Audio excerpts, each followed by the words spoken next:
little bit. There we go. Okay, so let's get started. So I just want to start off by asking this question. If you could go back in time 5 to 10 years, would you spend more time and resources to help your organization invest in and prepare for the internet? Well, most of you probably will answer yes. Well, the value of analytics and data science will rival that of the internet. Well, the internet is very sort of distributed. There's lots of pretty much every single organization and company nowadays leverages the power of the internet and cloud to communicate better and to reach the clients. Analytics and data science is going to be as ubiquitous as sort of the internet's reach in terms of value add to an organization. So today, we're going to go and talk about, for the next half an hour, 40 minutes, 4 initiatives to achieve manufacturing excellence through data and analytics. We'll first talk a little bit about just a quick introduction about myself, so who's presenting today. And I'll talk about sort of a general philosophy on our view of data science and analytics, and we'll just jump right into the initiatives of manufacturing excellence through data and analytics. So some more sort of 4 concrete steps. So before I jump into an intro myself, I'm just going to kick off a poll here. Okay, so I just launched a poll, and you should be able to see it in your browser. So what function do you work in? So I'll let you guys vote on that while I introduce myself. So I have 3 degrees from Western University / Ivy Business School. So I have a degree in business. I also have an honors economics degree focusing on econometrics, economic development, and financial economics. And I also have my master's of science from Ivy Business School in data and analytics. I've done a lot of projects in analytics consulting in general. So I get started my career in PwC analytics consulting, and shortly after I started Advanced Analytics and Research Lab. So this was about 5 years ago, and we've done a lot of different projects in nonprofits, manufacturing industries, wholesale, retail, real estate, fleet management, so a pretty wide range. And we do work specifically with a couple of different manufacturing firms providing analytics services, solutions, and consulting. As you will be able to see in a bit, I am very passionate about analytics and data science, and also teaching analytics and data science. So I've been teaching statistics, analytics, and economics for more than 10 years now, from undergraduate students to master's students. I was lecturing at the Ivy Business School. I also taught a lot of executive workshops, private, industry workshops, and I speak at public events. So a little bit about myself that's non-professional. So I'm a big coffee drinker. So on the left, there's a picture of latte art. So I took coffee making lessons in Italy. The second picture, I have a picture of me on a Yamaha R6. I am very fascinated with motorcycles. That's on a racetrack. I'm very proud of my team and the work that we do, working with various industries in Advanced Analytics and Research Lab. And on the right, there's a picture of me volunteering. So I am very passionate about social and environmental issues and using data science to solve those problems. So before I get started, just looking at the poll. So we got 4 votes, management. We got some people in production. I'm going to assume most of you guys are in manufacturing. We got accounting. We got some quality assurance. Great. Thanks for participating. So Advanced Analytics and Research Lab, we're a hybrid services and solutions company. So for us, analytics and data science, it's not like a department you hire. It's not just a profession. It's a mindset and problem-solving methodology used to achieve excellence. And we really think it should be available to everybody. So our mission statements actually democratize analytics for everyone. Today, there's so much technology and technology advancement and methodologies out there that really it's not any more than a few $100s for an organization to leverage the power of technology and data science and analytics But the problem is not everybody knows all these methodology and are able to leverage it. So really important for us to sort of disseminate the power of analytics and data science in a way that everybody are able to use it. So specifically, we provide analytics solutions. So we have internal built solutions, we do consulting, we do services, and we do education. And our mission is to provide organization with the fastest and easiest way to gain full analytics capacity. So our most popular sort of service is sort of for the price of one analyst, you're able to get an entire team on our side. So how are analytics used? So just want to very quickly talk about the two main categories of analytics. There's analytics that supports core business or process functions. So analytics for marketing, we have financial analytics, we have HR analytics, we have management analytics. So each one of those by itself is a whole topic on its own.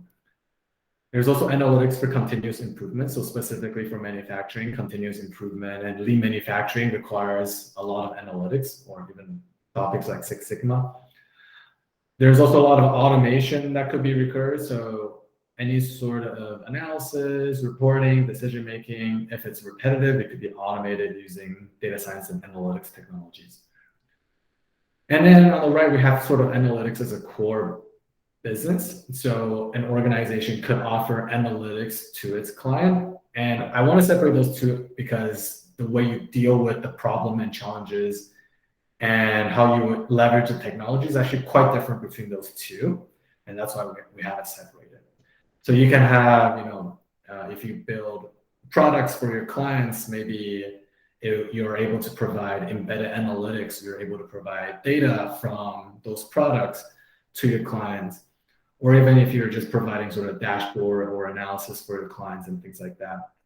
I'm saying you can monetize a lot of data and analytics and add value to your clients. And of course, we hear a lot about this, Industry 4.0 or the fourth industrial revolution. So for those of you who might not know, I'm sure most of you guys know. The first industrial revolution is more about sort of mechanics, and the second industrial revolution, we're talking about more assembly line. The third industrial revolution talks more about IT and automated systems, and the fourth industrial revolution talks about more Internet of Things, more complicated, intelligent automation and autonomous devices. So I'm going to further break down analytics in manufacturing in two ways. So one is by analytics topics, and the other is by manufacturing topics. So an organization's analytics journey start from sort of left to right. So you have no data, you have some data collection, you report on those data collection, usually just high-level outputs or financial data. And then you see something interesting happen in it, and you do some ad hoc or one-off analysis. And then we go into more sort of streamlined business intelligence, so automated dashboarding, defined business intelligence functions and things like that. The next three is what I like to call advanced analytics. So descriptive, looking backwards, predictive, predicting forwards, and prescriptive, which is what action and strategy is the most optimized. And those topics include simulation, optimization, heuristics, and stuff like that. And then we have at the end machine learning and artificial intelligence, which is a very hot topic, but the way I sort of frame it is, it's a little bit sequential. It's hard for an organization to go from the first step all the way to the 10th step and skipping everything in between. It's possible in very narrow applications, but for the most part, an organization's analytics capability usually level up in these steps. Which leads me to my next poll. So I'm just going to launch it right now. Where is your organization on the data and analytics journey? The poll should be live. So I'll give you 30 seconds while you do that.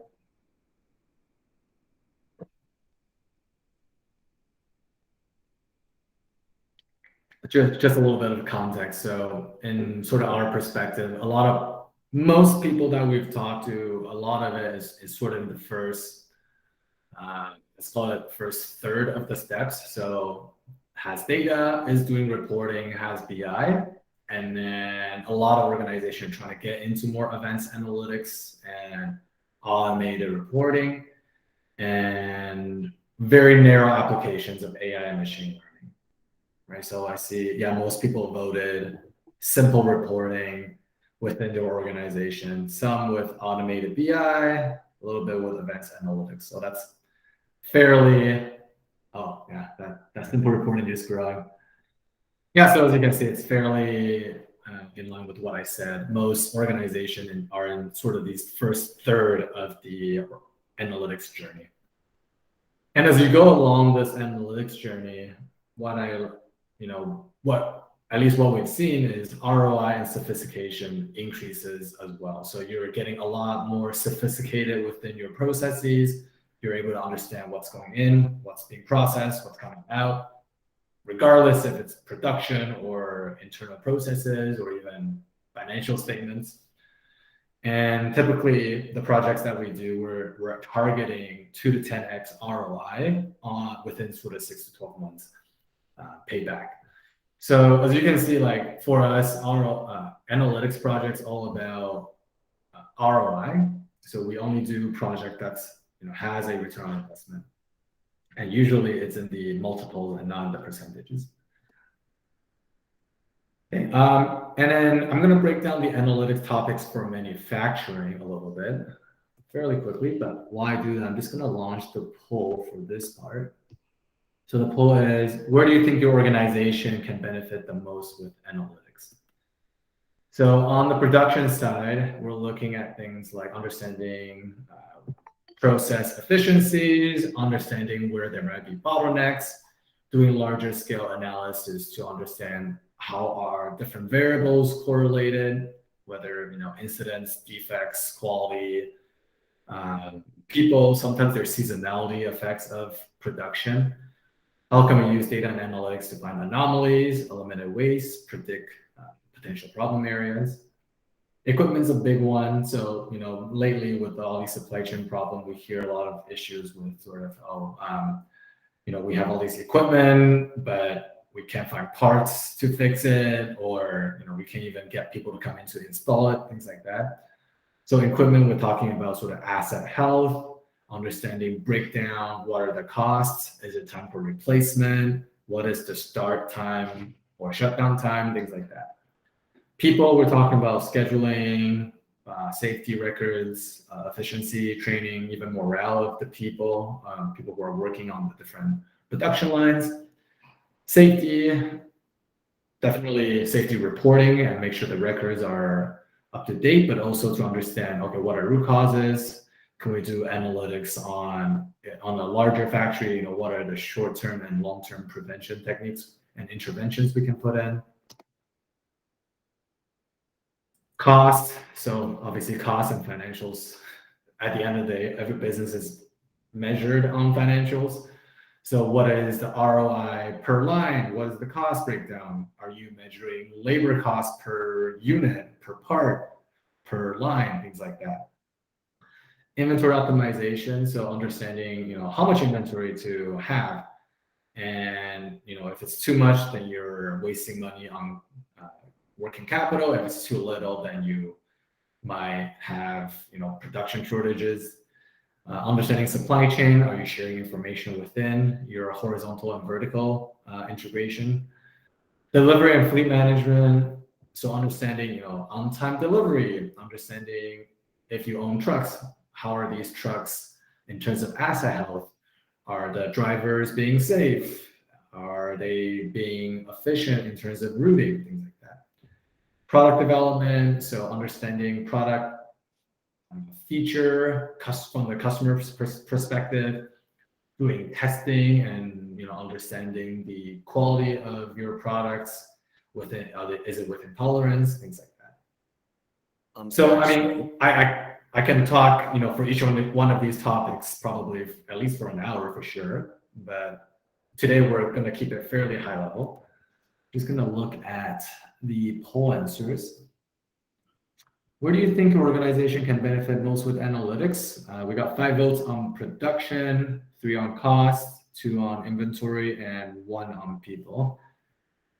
So that's obviously, yeah, that's fairly consistent with what we seen when we talk to people. So production obviously is top of the mind for manufacturing, cost for sure.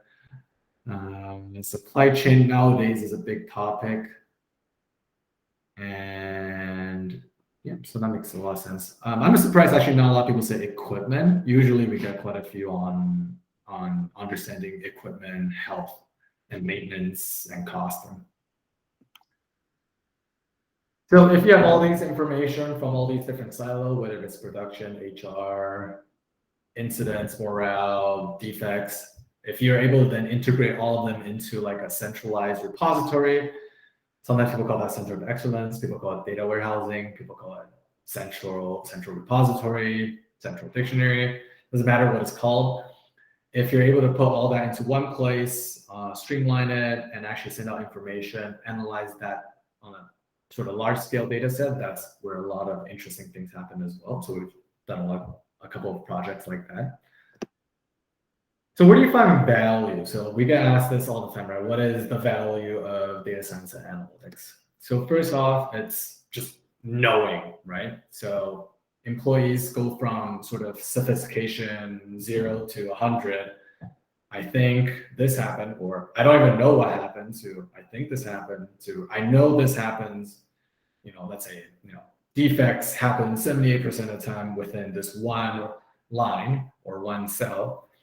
Or if I know, if I do this specific intervention, then the results will be X, right? So going from you don't know to you know to I know what the levers are to achieve different outcomes is very, very powerful. Automation. So if you're able to automate your information, then first off, you get information on a lot more timely basis, right? So how often, do you have, let's say, monthly report, and you're like, okay, what's wrong with this, right? But by the time you already notice it, it's already too late. You're a couple of weeks behind. So going from monthly reporting down to weekly reporting, down to daily reporting, down to hourly reporting, if you can get the information, the quicker you get, the more complicated it is, the more sophisticated you are, and the more fine-tuning you can do to increase the sort of sophistication and also efficiency of your production or processes. Also more time. So, if you're able to automate one of the repetitive tasks, whether it's, reporting or data collection or data cleaning and organization, you get a lot more time back. Reactive versus proactive. So some problem you can try to solve before they even happen, right? So, if you're able to predict your machine, it's going to has a high probability of breaking down within the next, 2 months. Hey, maybe it's time to replace this one part off of, benchmark data. Then you can actually solve some problems before they happen. The rest of the stuff, if there are just a lot of uncertainty, then you can do simulations, you can do probability analysis, and you can prepare for it using, data science and analytics and statistics. So diving a little bit deeper into the 4 areas of some initiatives that you can sort of take away after this meeting, right? So strategy, so building a strategy, how do we do that? What kind of things do we need to analyze? Tracking, so deliberate and holistic tracking for continuous improvement. Culture and education, so how do you establish a culture? How do you establish even a team in analytics within your organization, or even an idea of data-driven mindset? And then how do you do adoption and execution on analytics projects? So first off, strategy. If you don't have a data analytics strategy, it's time to build one. You don't have to spend months building it. It could even just be a one-page thing. It's like, what data is being collected? How are they collected? How can we do better, right? So I'm going to look at strategy in sort of 2 ways. So bottom-up analysis and then top-down. So bottom up, you're taking an inventory of what you're currently doing. What data do you have? What analysis are you doing? What reporting are we doing? Are we leveraging it? What's the adoption like? Are people just looking at the report and saying, okay, that's cool, and just throwing it out? So that's more passive, or being very aggressive, like, hey, how come this one number is not doing so well? Can we go look into it? Can we actually observe what's going on, and then try to fit what's happening on the data to what's actually happening. Some assumption checks. So recognizing that data and analytics is something that requires multiple disciplines. So, it requires management, it requires a subject matter expert, definitely requires IT teams, requires people with understanding of analytics and data science. Dashboarding and BI, for the most part nowadays, is not enough. I would say baseline, being able to do automation in dashboarding and BI is pretty common these days. So you got to do one better, right? Going to advanced analytics, even if it's just correlation and better statistical analysis on descriptive historical data. Not having a plan is not acceptable. And certainly your competitor is working on it. All of you are here because you're interested in. And also it's affordable. I mean, all these software and methodology and even classes are very affordable. There are lots of people learning how to do these things. Or you can hire an analytics shop. You need it to stay competitive. Plus it helps you increase your profitability, and it's a high ROI project. So it's oftentimes an easy sell. So looking more top-down strategy, so your data and decision-making strategy. So looking at more your organizational goal and challenges, and trying to figure out, okay, here are some challenges that we have, here are some opportunities. What analytics can we do to actually improve on or solve those challenges and opportunities? Every organization is made of different processes. So are you tracking the progress of your objectives and your most important activities? How often are you reviewing those numbers? And do you have a process to improve your process and to revolutionize your most important activities, right? Too often, people tell me, hey, we've been doing this for 20 years and it's worked, it's great. But it's like, okay, but could it be better? Probably, right?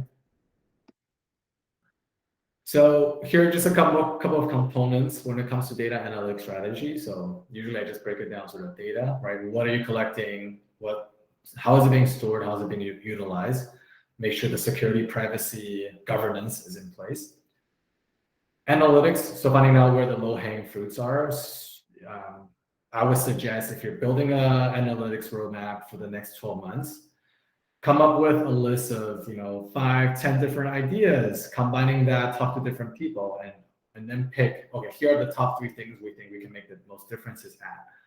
If you're just starting out, oftentimes people are skeptical, so you have to sort of target the low-hanging fruit, something that's easy and quick to do that has potentially a high ROI and demonstrate the capabilities of data science and analytics.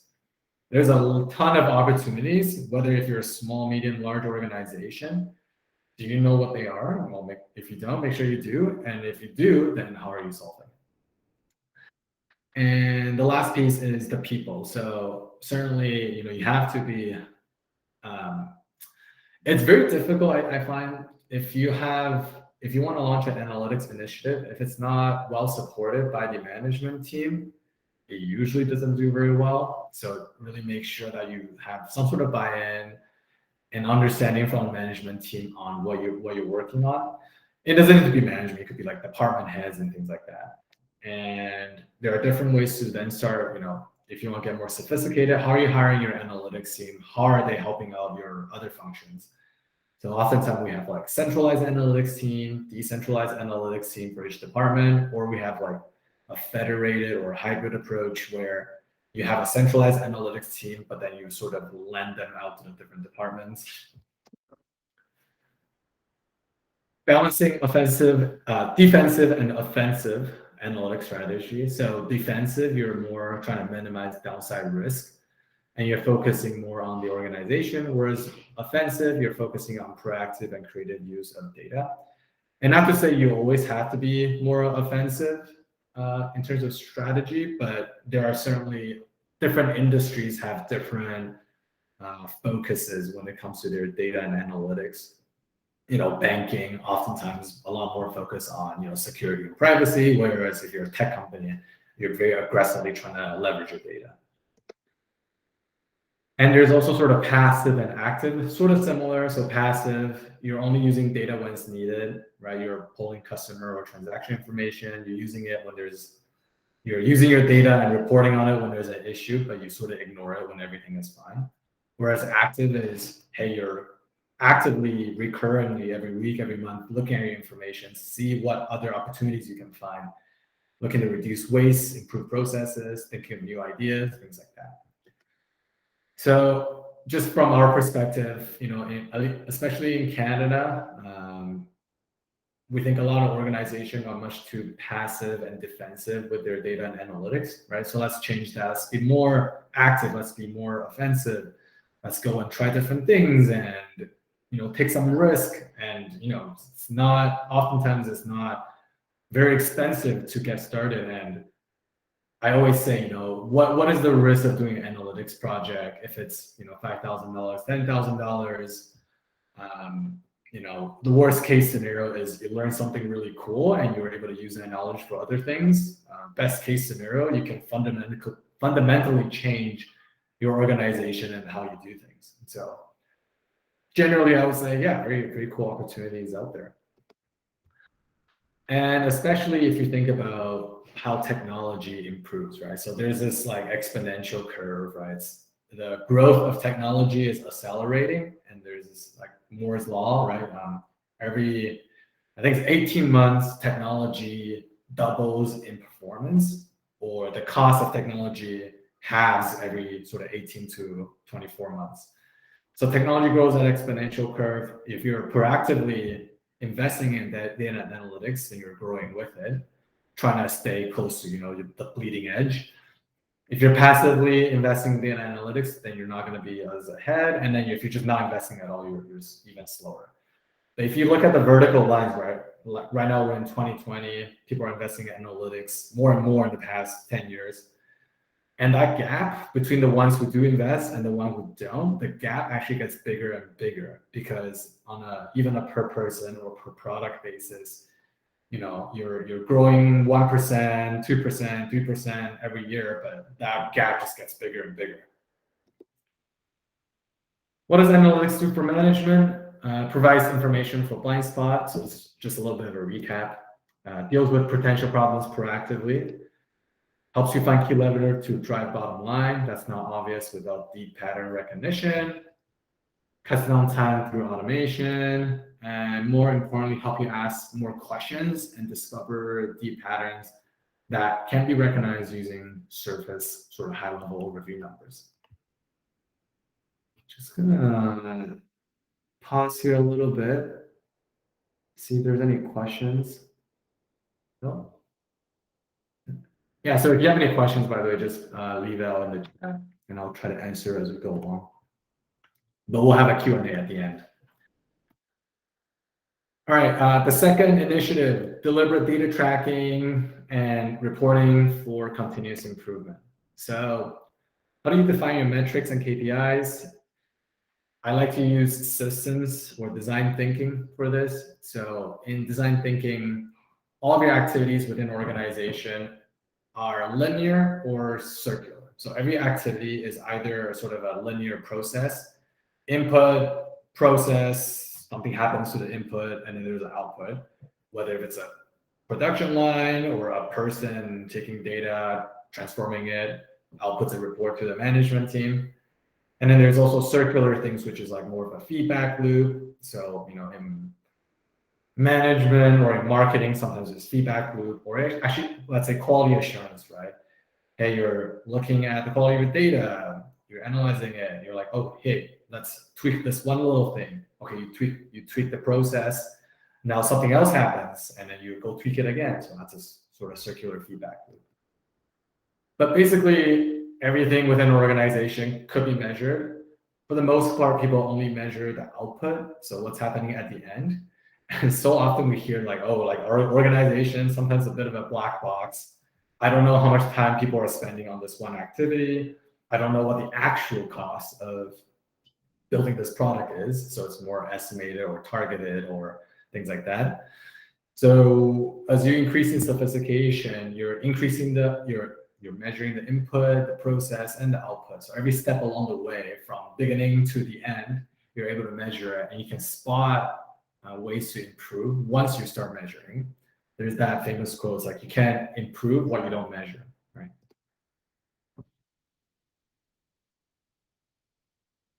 And just a note thing. So there are lots of different ways to measure the same thing. A lot of times different departments have different measurements. Sometimes we work in like one industry and there's like one number that everybody debates on what is the right way of measuring, but also understanding, different organization measures different. So different departments might measure the same thing a little bit differently. So it's not saying I'm right, you're wrong, but also understanding their perspective on why are they measuring certain things in a certain way. I'm sure that's happened to the people in the audience. Typical progressions in performance tracking. So usually we start off with sort of high-level tracking of key indicators, production, quality, incidents, costs, things like that. The more granular you can get, the better, right? So if you measure every output on a monthly basis, can you do it on a weekly basis? Can you do it on a daily basis? If you're measuring on a whole plant, can you measure it by line? Can you measure it by components? Can you measure it by cell? Things like that. You're reporting information, so you're looking at trends, line charts, bar charts, anomalies, doing deep dives if you see anything weird. Your third step, centralizing and aggregating data. So if you can provide recurring weekly, monthly, quarterly things, that's more automated. It's not like a person actually going on Excel manually typing all these data and doing the line charts. It's actually automated and you can interact with the data. So this is more BI. Fourth step, you're proactively using your data and doing analytics on it. So you're trying to improve and find opportunities to improve on the metrics. You're doing predictions, you're doing larger scale systems automation, you're doing simulations, you're looking at seasonality effects, you're understanding attendance versus productivity, lots of different examples like that. And then finally, more streamlined events, AI, data science, and analytics, right? So in the fourth step, you're maybe doing one-off analysis and analytics. In the fifth steps, you're actually having intelligence built into your actual processes. And it's more automated into your actual reporting as well. So instead of getting a report that says, hey, today's production is 100 units. Now it'll say, hey, today's 100 units, but same week, same day last year, we did 120 units. Why is it 20% less? And more advanced, you can say, hey, in the next 7 days, we can see some potential problems arising on these lines because the data is sort of suggesting going in an uptrend. So that's going into more predictive, right? So the sophistication level varies quite a bit from 0 to 100. Culture. So data-driven mindset for everyone certainly is a competitive advantage. If your team members are curious, they're looking at data, they're learning about what they're doing, they're researching, that's certainly a competitive advantage for your company. So how do you encourage that? So I'm going to sort of give 2 examples. So what is an okay team and what is an excellent team when it comes to analytics? So an okay team doesn't have data and analytics strategy. I've been doing things the same way for 20 years. There's poor tracking on major activities. There's unstructured ad hoc reporting. There's a bunch of spreadsheets. Oftentimes there's redundancies saved on one person's laptop versus another.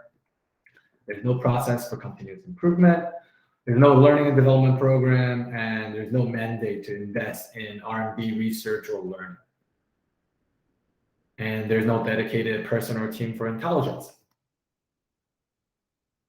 Whereas in the analytically excellent team has a defined data and analytics strategy, wants to be the best in class and have a drive to do so, and are okay with experimenting but failing, but understanding that's part of the process and part of innovation, tracks different performance indicators, has structured reporting, has systems and databases to track all these things. If you're a small organization, you don't have, money for investment for systems and databases. Even just having a organized Excel library makes a big difference than an unorganized and undeliberate, tracking sheet. Make sure there's a defined process for continuous improvement. And I also want to talk a little bit about an okay versus a very successful project. So an okay project for analytics, you're building a tool that's more one-off and not really ROI driven. You're like trying to automate this one thing, has low adoption because there's misalignment in process, people, and strategy. And there's skepticism within organization on usefulness of data and analytics. What we've seen with more successful analytics projects definitely wants to be best in class. You're actually looking at academic research, looking at industry best practices. You're open to explore outside the norm. You are okay to integrate tools for the entire system. You have cross-discipline teams, everybody's involved. You're using analytics to change economics and the business model and not the technology. So that last part, I think is really important. Very often, we get asked to do sort of analytics project that's a little bit more like specifics, like, hey, can you automate this one little thing? But the really cool and very successful projects are more asking more fundamental questions about why we do things a certain way. Like, can we improve on how we do inventory as a whole, right? Things like that. And also education is a low-hanging fruit. And I think this is probably one of the highest ROI things organizations can do, which is investing in analytics education for their team members. You can learn business intelligence tools. Honestly, I think within 2 to 4 hours, as long as you know how Excel works, it's not too hard. You can learn the basics of R, Python, data science within sort of 5 to 10 hours and start running statistical analysis. If you don't know Excel, well, you really should, for sure. And ultimately, never stop learning. I mean, even for us, there's always new technology popping up that we got to keep on top of. There's always new ways of doing things. Understanding the fundamentals, though, will really help speed things up. So if you understand the fundamentals of data science, what are the main topics? What kind of statistical things can you do when you're faced with a specific type of data set, right? And how do you figure out what other people are doing? That's all very important. And ultimately, analytics will give you or your competitor a significant bottom line boost. All right, last components, adoption and execution. The value of data and analytics directly correlates with how you can communicate and implement change. So how do you get buy-in and how do you make sure you're aligned with your organization's goal and strategy? So they're right here. I kind of stole this from like management textbooks. That's like the 5-star model. So in order to achieve analytical excellence, you got to make sure the people are aligned, the structure, make sure the objectives for the corporations align. You're doing it on your processes and you understand your systems that's in place. All of that have to come in together, right? So when we do analytics projects, we have a technical team that actually do the technical things, but a lot of times it's like doing the politics. You're playing the politics, right? You're presenting your project to different people. You're selling it internally to tell people, here are the benefits and here's why you should do it. You're making sure and you're asking people lots of questions, learning about, doing interviews and asking fundamental questions about what are you measuring? What can we improve on? What are your challenges, right? Just learning in general. Typical analytics projects, we follow this roadmap, 5 steps, right? So you start with discovery, so understanding. Earlier I said top down, bottom up. What data you have, what are your goals? Find the in between, what are your capabilities? You present your finding, you decide, okay, here are the top 3 projects we should work on over the next 12 months. You actually either do the analysis or you build the tools, and you just do a lot of iterations, recommendations, and then there's sort of support and maintenance if you're building actual technology. Some common pitfalls and how to avoid them. So here are just some things that we've observed in industry. So people will build a BI tool, but no one uses it. So I think that's something that happens all the time. you got to make sure from the beginning, whoever the user is very, very involved, and that the BI tool is there either for analysis or a standard process, and the reporting has to fit in the standard process. So what I mean by that is if there is, let's say, a weekly meeting about quality assurance in your organization, then you're taking the content of that meeting and you're automating the BI tool so that you don't have to redo it every single week, and you're automating it, and it's the information is being used, and you're presenting it in the meeting, right? So it has to be very integrated. Otherwise, you build something, no one's going to read it. Decision made and analysis is justified. So sometimes, a management team will say, "Hey, I want to learn. I want you to do an analysis for this thing, but I pretty much already made my decision on it. So just find information that will support my decision, right?" So that's a little bit backwards looking, right? So what I say is try to stay as objective as possible. If there are things that might be counterpoints, you're listing out the pros, you're listing out the cons, you're listing out points of consideration, understanding contingencies. The more information, the better. Over engineering, right? So a lot of business problems are generally pretty simple to solve from a technical standpoint. No need to build, and this is a joke, an optimized simulation model with a stochastic forecast, right? Start simple. You start with the foundation, you start with the framework, and then you add on the complexity, whether it's technology or process.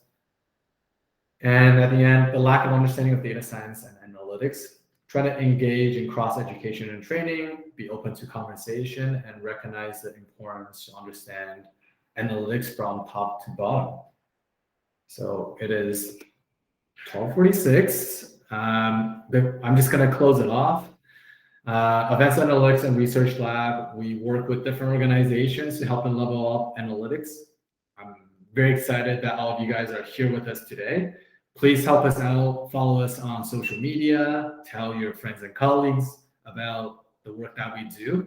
We really believe in providing affordable analytics for everyone. So don't be shy. We're happy to just have a chat. I'm happy to buy you a coffee if that's what it takes. So with that, I will open it up for questions.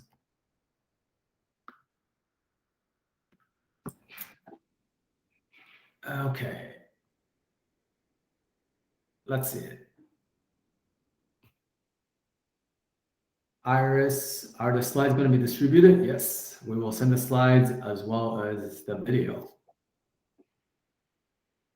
Someone send a link from NY Times. I will maybe not click on that.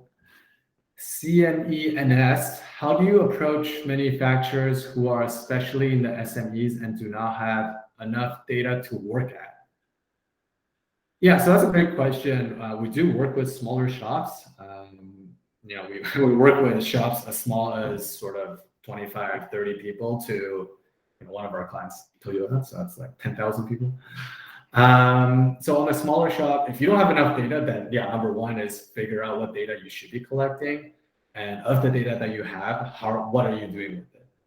Everybody has some data, right? You have at least transaction information, financial information, and you'll have production information. If you don't have it, then we help you sort of set up data collection processes to make sure you do have it. And a big part of it is also sort of providing even just small bite-sized information chunks to management team. So just as an example, we offer services from like $300, $500 range per month to say, hey, like for these amount of money, we can provide you with ABC reporting. So just starting with even some really, really small reporting that's weekly or monthly is better than nothing. Chad, great presentation. Thank you very much. I appreciate it. Food for thought. Awesome. You're in Canada. You're in Vancouver. Nice. Any other questions?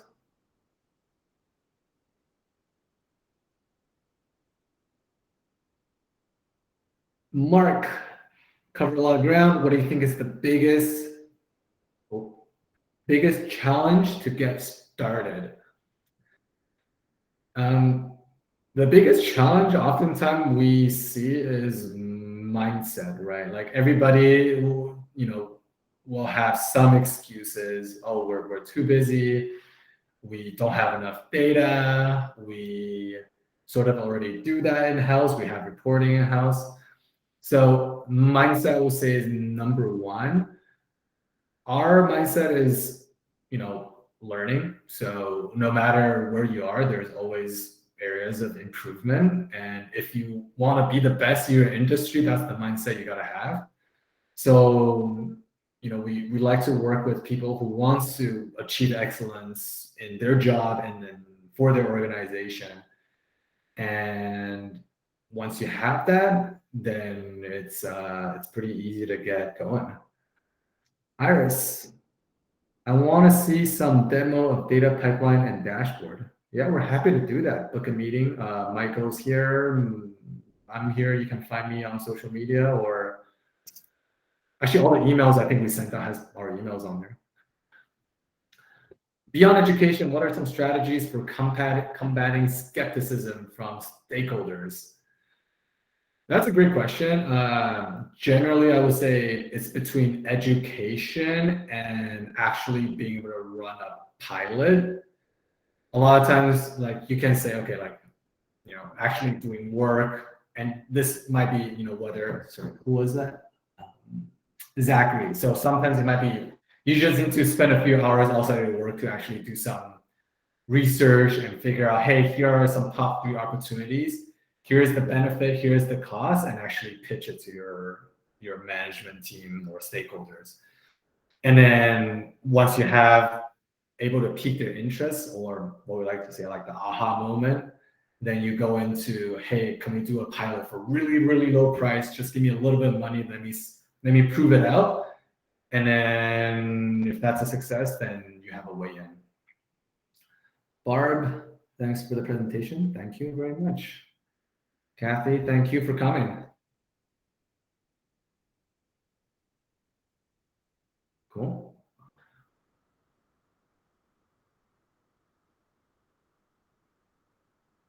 Well, if there's no one else, Michael and I will stay on for another couple of minutes.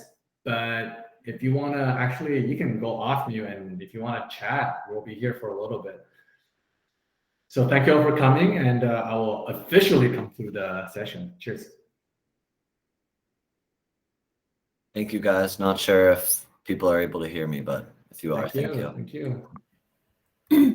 Hello.